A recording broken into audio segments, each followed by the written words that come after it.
పెద్దిరెడ్డి అక్రమాల గురించి కొంచెం మాట్లాడుకుందాం.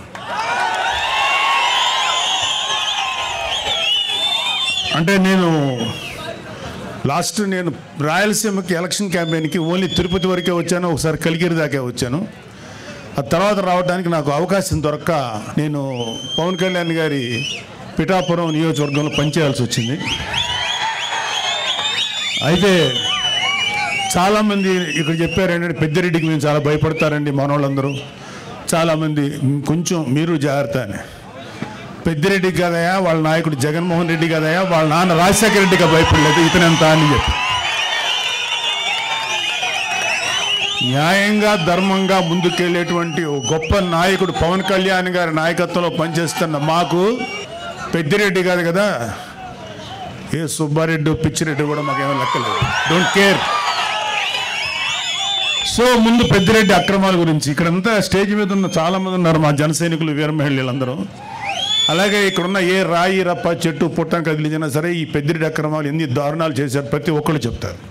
లాస్ట్ టైం వచ్చినప్పుడు కూడా చెప్పారు, అయినా ఒకసారి మీకు గుర్తు చేయదు. అన్నీ ఉన్నాయి, అన్ని లిస్ట్ ఉన్నాయి. రాయలసీమ మొత్తం మీద దాదాపు 23 ఎకరాల భూమిని దోచుకున్నాడు ఈ పెద్దిరెడ్డి. ఆయన దోచుకున్న భూముల రికార్డులు లేకుండా తన అనుచరులతో మదనపల్లి తహసీల్దార్ కార్యాలయంలో ఫైల్స్ దగ్ధం చేయించాడు.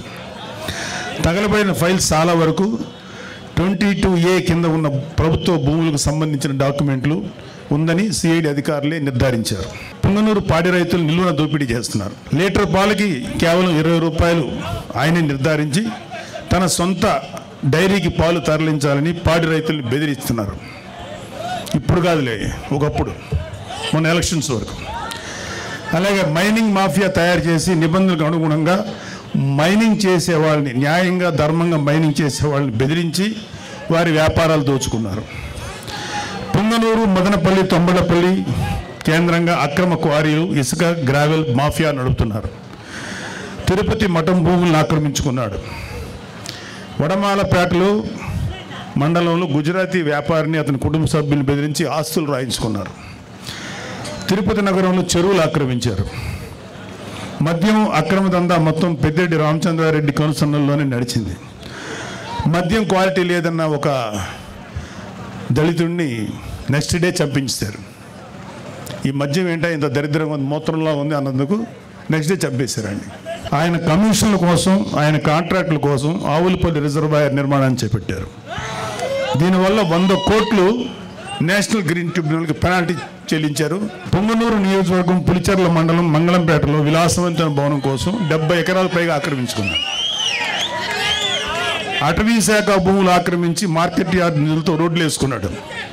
ఎర్రచందనం అక్రమ రవాణా కోసం అడవుల్లో రోడ్లు వేయించుకున్నారు. అటవీ శాఖ మంత్రి పదవి అడ్డం పెట్టుకుని రాష్ట్ర వ్యాప్తంగా మైనింగ్ ద్వారా ఇసుక, మట్టి, కంకర, గ్రానైట్ తదితర ప్రకృతి సంపదను దోచుకున్న అడవి దొంగ నువ్వు పెద్దిరెడ్డి రామచంద్రారెడ్డి. 2 లక్షల కోట్ల అక్రమాస్తులు కూడా పెట్టాడు. 2 లక్షల కోట్లు లెక్క పెట్టాలంటే ఎంతసేపు పడుతుందో, ఎన్ని రూములు కావాలో అర్థం చేసుకోండి. ఆయన అక్రమాస్తుల విలువ మన రాష్ట్ర బడ్జెట్ 2 లక్షల కోట్లను దాటిపోయింది. సరే, అన్నిటికన్నా సిగ్గుపడాల్సిన విషయం ఏంటంటే ఈ పెద్దిరెడ్డి రామచంద్రారెడ్డి అనే వ్యక్తి దాదాపు 2 లక్షల పైగా ఓట్లు వేసి గెలిపిస్తే శాసనసభకు వచ్చి నీ ప్రజల తరఫున నీ గొంతు వినిపించడానికి ధైర్యం చాలా. నీకు ఎమ్మెల్యే పదవి ఎందుకు? అర్జెంటుగా రాజీనామా చేయాలని మేమందరం డిమాండ్ చేస్తున్నాం. నీకే కాదు, మీ వైసీపీలో 11 మంది ఎమ్మెల్యేలు ఇంక్లూడింగ్ మీ నాయకుడు జగన్ రెడ్డి కూడా గెలిచి ఎందుకు మీరు శాసనసభకు రాలేకపోతున్నారు? ఎందుకు మీ వాయిస్ వినిపించలేకపోతున్నారు? భయం. అంటే మీరు అధికారంలో 150 సీట్లు వచ్చినప్పుడు నోటుకు వచ్చినట్టు బిహేవ్ చేశారు, ప్రజల జీవితాలతో ఆడుకున్నారు. ఇక్కడ ఎవరిని, ఇక్కడ అతని బాధ్యతలు ఇక్కడ ఇంకా ఉన్నారు. టైం లేక వాళ్ళతో మాట్లాడే అవకాశం మాకు లేదు, మాట్లాడించే అవకాశం రాలా. మీకు సిగ్గు, అభిమానం, ధైర్యం ఉంటే వచ్చి మీ గొంతు శాసనసభలో వినిపించండి. యూట్యూబర్లతోటి యూట్యూబ్లోను తర్వాత న్యూస్ ఛానల్స్లో మాట్లాడటం కాదు. ఇంక్లూడింగ్ జగన్ రెడ్డికి చెప్తున్నాం, వచ్చి నీ వాయిస్ శాసనసభలో వినిపించు. ఏమన్నా అంటే మాకు మైక్ ఇవ్వట్లేదు, మాకు మైక్ ఇవ్వలేదు. అరే మీరు వచ్చి మాట్లాడండి, ఆ మైక్ ఇస్తారు, అప్పుడుగా తెలుస్తుంది.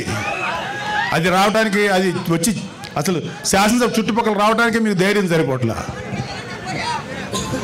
మొత్తం అధపాతాలను పడిపోయారు కదా, అందుకని భయం. రండి, మీరు అధపాతాలో ఉన్నారు కదా, అక్కడి నుంచి మాట్లాడండి, కనీసం వినపడద్దు మాకు.